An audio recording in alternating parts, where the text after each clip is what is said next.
So we have these rich guys that have their own social media outlets and sort of do what they want. One in particular is our dear Elon Musk, our trillionaire, our smartest person ever in the world. He last week, I read about this or heard about this.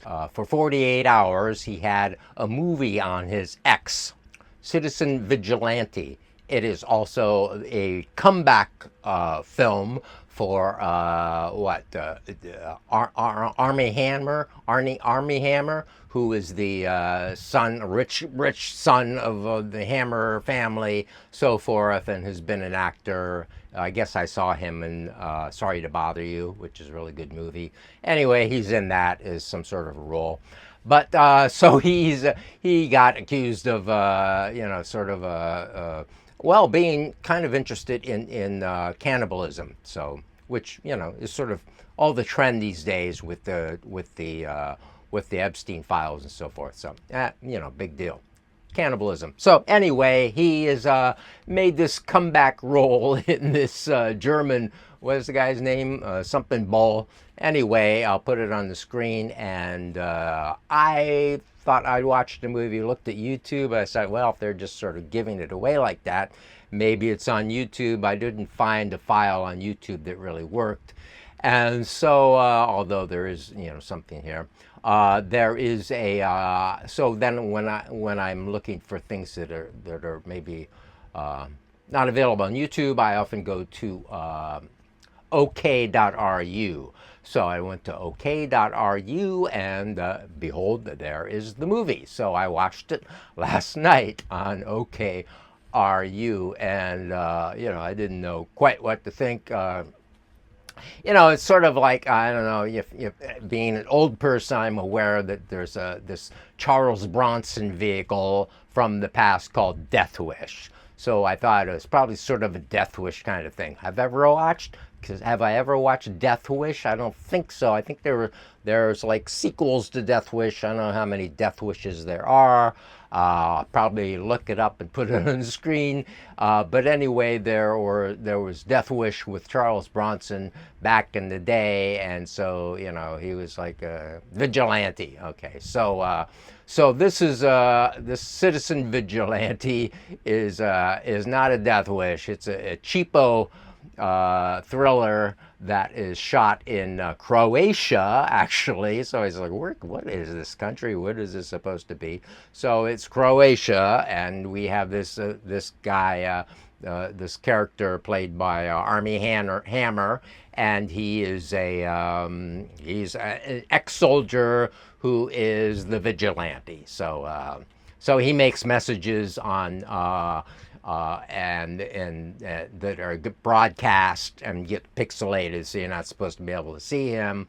And he says, with disguised voice, I'm doing this to help you, and I'm doing this till you learn how to do it for yourself. Be your own vigilante.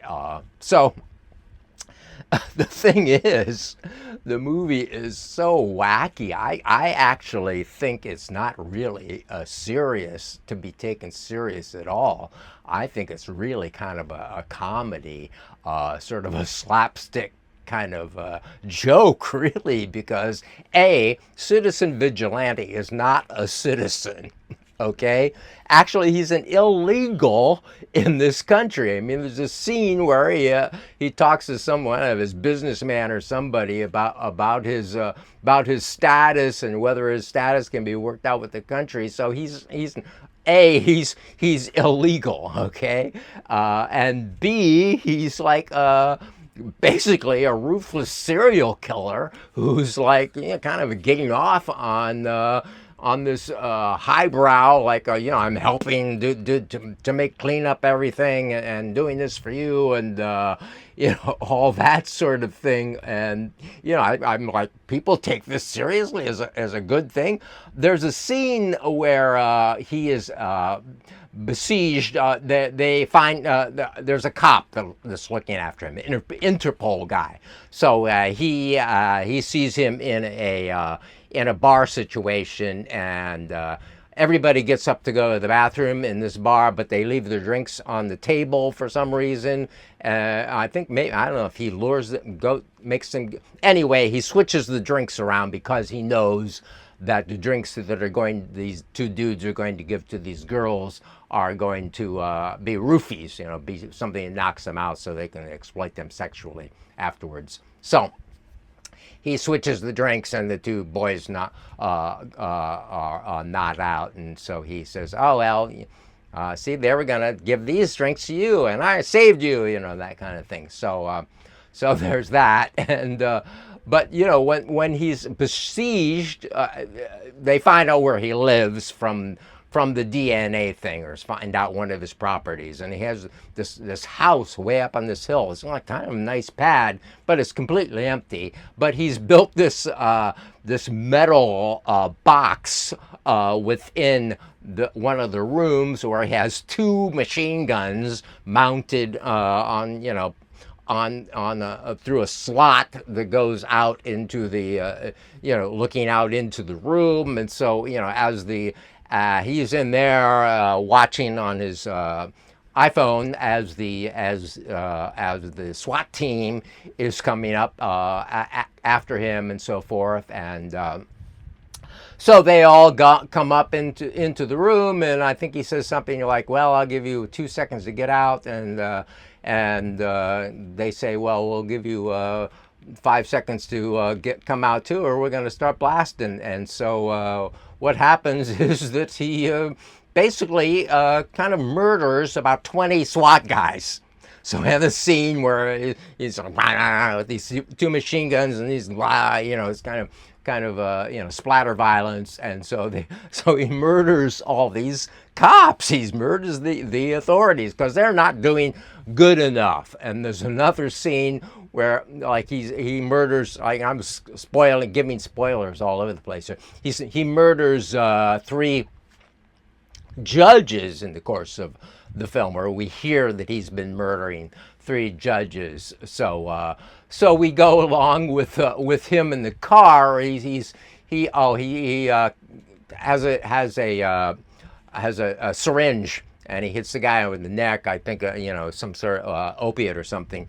And so he takes the guy in the car, and so he's got this old judge in the car, and he's like, the judge kind of nodded out, and he's talking to the judge, and he said, I act outside the lines. Most people are just sort of very sort of straight-laced. They don't do anything that they ought not to, but I do. And watch this as an example. He gets into the other lane and heads toward this yellow car, and just keeps barreling toward this one car, and sort of a chicken in the wrong lane. So what happens? The other car goes off to the side and crashes and spins and burns, and whoever was in the car is basically dead. So was that a family, a wife and kids, good citizens, whatever? It doesn't matter. This is just his example of what he wants to prove. Like, well, everybody is sort of straight-laced, but me. See, like that guy,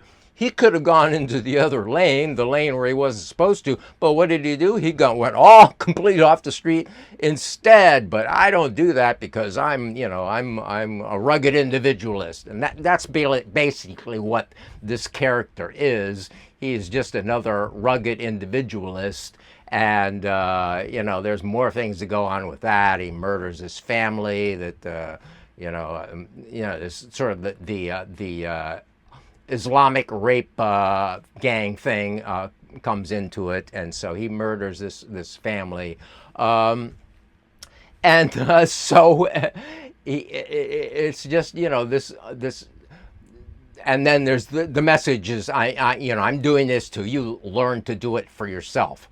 So he's not organizing anything. He's not organizing a right-wing revolution or anything to cause any particular change. He's just going to say, well, I'm doing this and you better do it yourself. So, get your own guns. And so, like, okay, well, I think I'll become a vigilante too. And wait a minute, you just killed this whole family in this car?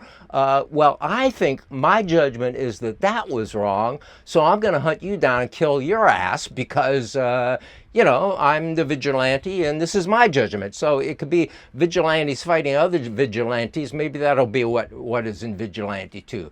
Anyway, I think the movie is really kind of a joke, and, you can check it out for yourself if you want. I watched it, as I said, on OK, and I watched it at 125 speed. I'm not going to go through these long scenes with 125 speed. Worked out pretty nicely in this, 90-minute movie, whatever it is.